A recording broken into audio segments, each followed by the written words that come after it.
may ganap pang magreklamo si Governor Gwen Garcia. Ha? Dalawang congressman, kapatid ni Governor Gwen, congressman doon. Son-in-law niya, congressman.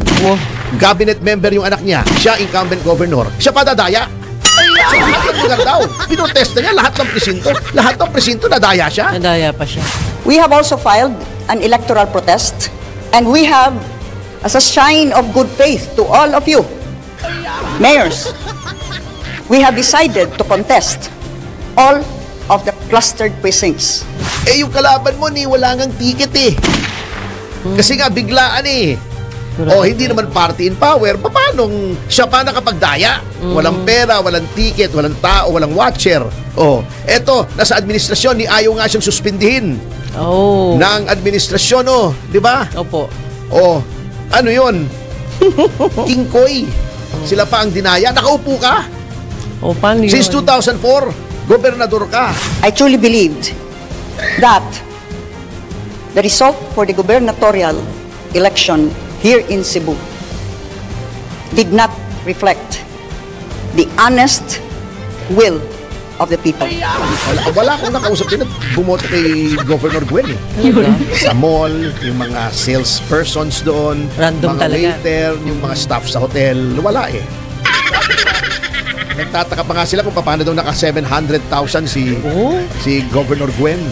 Alam nyo, Miss ka na namin, sir. Oo nga eh, kasi kinailangan po tayong bumiyahe sa Cebu for some matters. Cebu talaga. Hindi, kasi meron po akong nire-represent na kliyente roon, si Ambassador Bobby Tiglao. Kapwa natin manunulat at taga-media. Yan. At kailangan po tayo pumuntang ng personal sa piskalya roon para magparamdam na may abogado siya kasi alam nyo minsan lalo na yan ang kalaban niya roon ay si Duke Frasco, yung congressman na son-in-law ng gobernador na si Gwen Garcia. Matindi. Siyempre, tinatanong ko sa kanila kine-question ko bakit yung unang notice nyo sa aking kliyente na umapir doon ay dumating one day after dapat siyang umapir. Sineset up nyo yata yung aking kliyente for para pumalpak dyan, para mag-file kayo ng kaso hindi naman daw. Tinatanggi nila syempre. Pero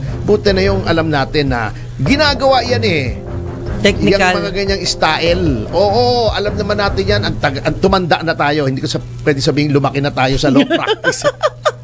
Tumanda na tayo sa law practice. Yan.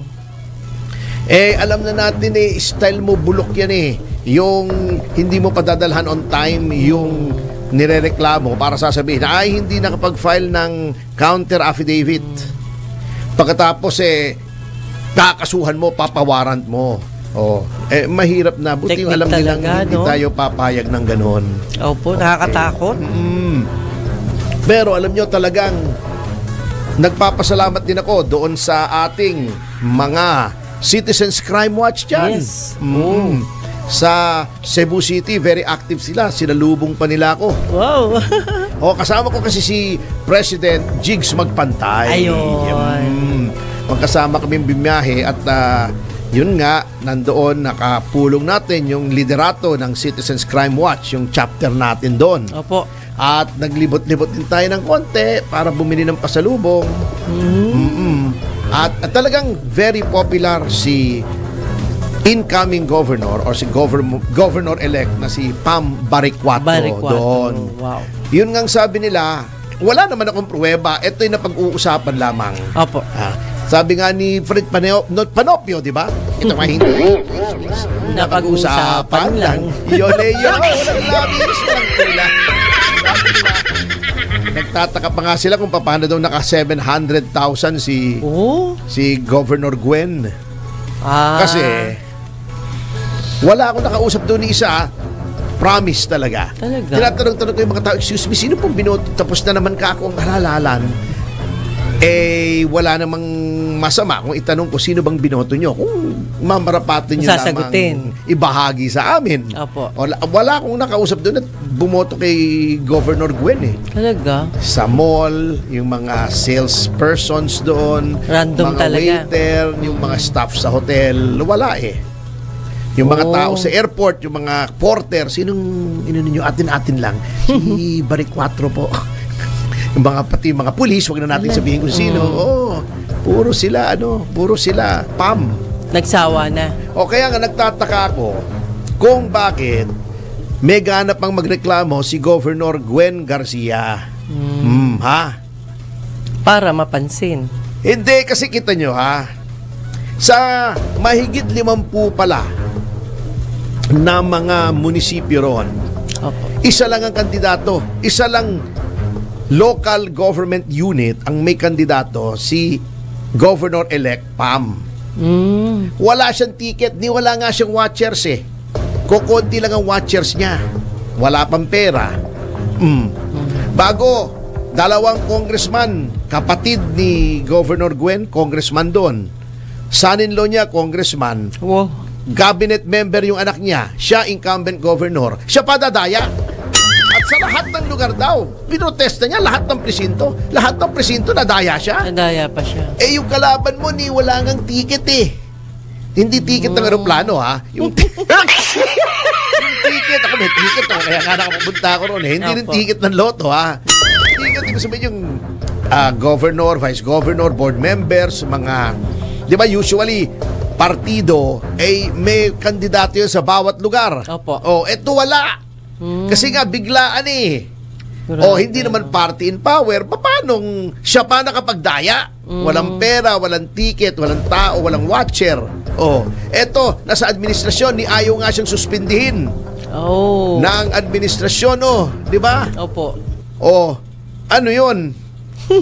King Koy. Sila pa nandaya? Sila Governor Pampa ang nandaya. Sila pa ang dinaya. Nakaupo ka? Paano yun? Since 2004, gobernador ka. 2004? Wow! Sila naging... Napakahaba pala. Napakahaba dynasty eh. Asa ka sila na sila. Opo.